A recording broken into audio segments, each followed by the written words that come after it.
Today, we are going to go over some questions that we've been getting about teletherapy lately. I have Anya here from All About Therapy, and I'm Jason. Hi, And Jason. hey, Anya, how are you doing today? Good, how are you? I'm doing well. Could you explain for folks that aren't very familiar with teletherapy exactly what it is?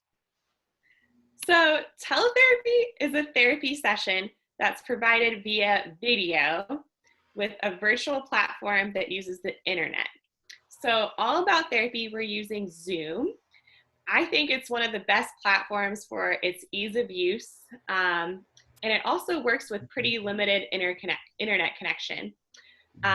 So basically, teletherapy is you in your home with your child using your device, either a phone, computer, or tablet, to connect virtually with your therapist. Would you say that teletherapy is as effective as in person? Yes, so teletherapy, I think, is very effective, and some families even prefer it for its ease of use and flexibility.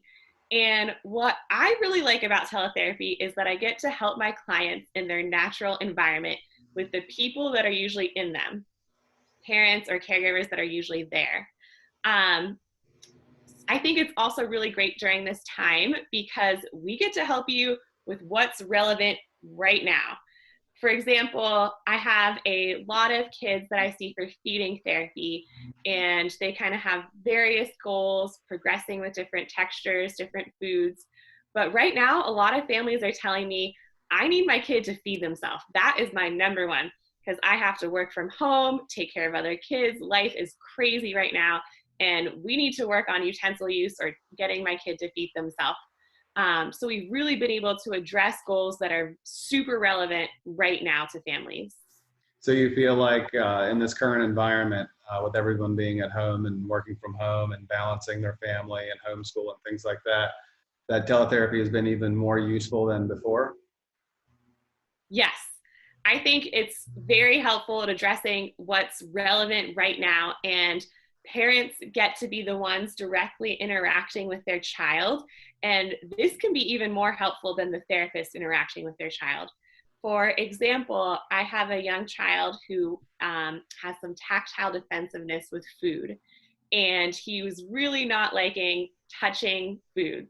And he was just kind of starting to use a fork, and I got to see him at home with his mom, kind of exploring with a fork a little bit. And the mom was able to kind of guide him, put her hand over his, kind of help him figure it out. And then a week later, when I saw him, he was using a fork by himself. And I really do think that his mom being with him at home, the mom helping him, putting her hand over his, was even more effective than me going into their home, me putting my hand over the child's hand, because the mom's with him all the time, and the mom got to feel it firsthand, practice it multiple times a day, versus me, who I just see them one time a week. So you think it helps with carry throughout the week? Definitely. I think parents are feeling more confident in their ability to help their child because as an OT, we're guiding them through the activity, we're seeing it in real time, and we're kind of really coaching parents on how to help their kid throughout the entire week. That's fantastic. Could you step us through a session? Yes. So your therapist will send you a link to your session on Zoom. Before your session, you want to go ahead and download the app. You can download it on your phone, on your tablet, on your computer. It's fairly straightforward. I really like Zoom. It's pretty easy to use. So when you have your appointment time, you'll want to click on the link and go to your Zoom appointment.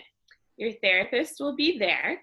Your therapist may have you gather some supplies beforehand, but it's just going to be things you normally have in your home.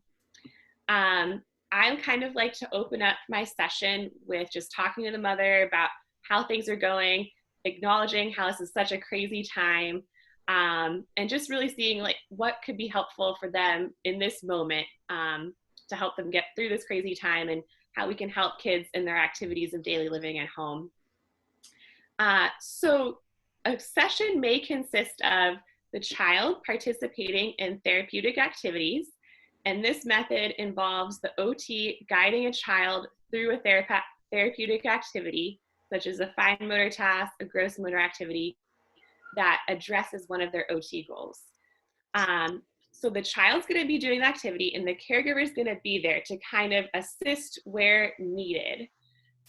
So it's not that the parent is doing OT. The OT is going to be helping them the whole time. And another method that will be used during teletherapy is coaching.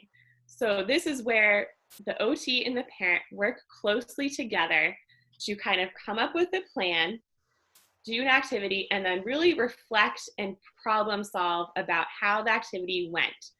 Were there difficulties? Was it successful? What did the parent think? Sometimes, when I see kids on camera, I'm just so excited. I'm like, that went so well. But the parent is like, oh, I don't know. Like, it was still disappointing to me that, they still aren't able to feed themselves. And I was like, but did you see how, they were just so close. They were able to stab that piece of fruit, get it on the fork, and they were just so close to their mouth. And kind of really encouraging families that, progress may be slow, but we get to really see it, that it is happening. Mm-hmm. And so we get to kind of share that with families and reassure them that, they're doing great things with their kid. They really are. Mm-hmm. So what would you say to the mom that's thinking, well, I don't have therapy equipment in my house. I don't have all of the things that I see OTs use on a regular basis? That is totally fine. I really think that whatever you have in your home that your kid is interacting with on a daily basis is really the best therapy equipment that you really need right now. I think you really just need what's in your home because that's what your kid's interacting with on a daily basis. Mm-hmm. Mm-hmm. If they have a concern about their child not being able to sit still or even be interested in seeing you on a phone or an iPad or computer, and they're worried it just wouldn't work because the child won't keep their attention towards the therapist. This is probably one of the most common questions I get asked. A lot of my families, when I initially approached them about teletherapy, they were expressing to me, I don't think my kid is going to sit in front of a camera for an entire session. And I really assured them that that's okay. The majority of the kids I see are not going to sit in front of a camera for the whole time. It's not really realistic. But, we get to see it in real time. Maybe they run off into another room and the parent has to go get them. That's okay. The camera can stay there. We'll be there when they get back. And we can kind of talk about maybe what just happened. And maybe, there's some strategies we can give the parent for how to help the kids stay regulated at home. Some examples might be, the parent might be telling me, my kid's so hyper. We can't go outside. We can't go to the park like we usually do. What are we going to do? They have so much energy. And I can kind of guide them on how to set up an obstacle course at home. For example, maybe they have a sheet that they can use as a tunnel and they have cushions they can either jump on or crawl under or crash into, and really helping kind of set up an activity at home that could help the regulation during this time. It sounds like you're almost saying that by using teletherapy, in some ways, it gives you a more real look into what's happening in the household, and you might be able to even help with more strategies than you could even if you were there in person. Do you think that's possible? Definitely. I think that seeing the parent and the child interact in their natural environment opens up so many different things and things that, we can clarify. Sometimes parents are like, oh, you never see them during this time. Now we get to kind of see this other aspect. And this is really challenging. It's really challenging for me to kind of get them before nap time because they're running around. How can we make that more successful? This is us eating a meal together. With you, he does so well, but with me, this challenge of them sitting here is difficult, or, they just don't want to have anything to do with touching or playing with the food. They're way more motivated with you. How can we address that? So really helping parents real time with the things that they're struggling with right now. That's great. That's great. So last question, what would you say to parents that are extremely busy right now and considering trying teletherapy, but they feel as though they have too many things going on with, being at home with multiple schedules, and they're not sure that they that it's something that would be worth moving forward with. What would you say to folks in that situation?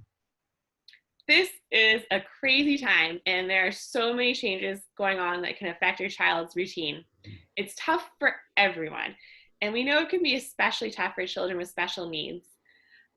In all of the teletherapy sessions I've done recently, I've been so impressed with families, and I have to remind parents and caregivers to be easy on themselves. Mm-hmm. This is difficult for everyone, and progress towards OT goals may be slow, but when I see clients and their families on video, I can see that progress is definitely happening. Yeah. And we're here to help. We really want to help you get through this time and work on whatever is relevant to you right now. Mm-hmm. So you might pick one or two things, but not necessarily more than they're going to be able to handle for that week. Definitely. We really try to keep our teletherapy sessions, especially to just, a couple, maybe 1 to 2 activities, time for a reflection, and then 1 to 2 tips to try that week. Very, very simple. We don't want to overwhelm families. Well, thanks, Anya, and Thank you, we'll talk to you Jason. later. Thank you.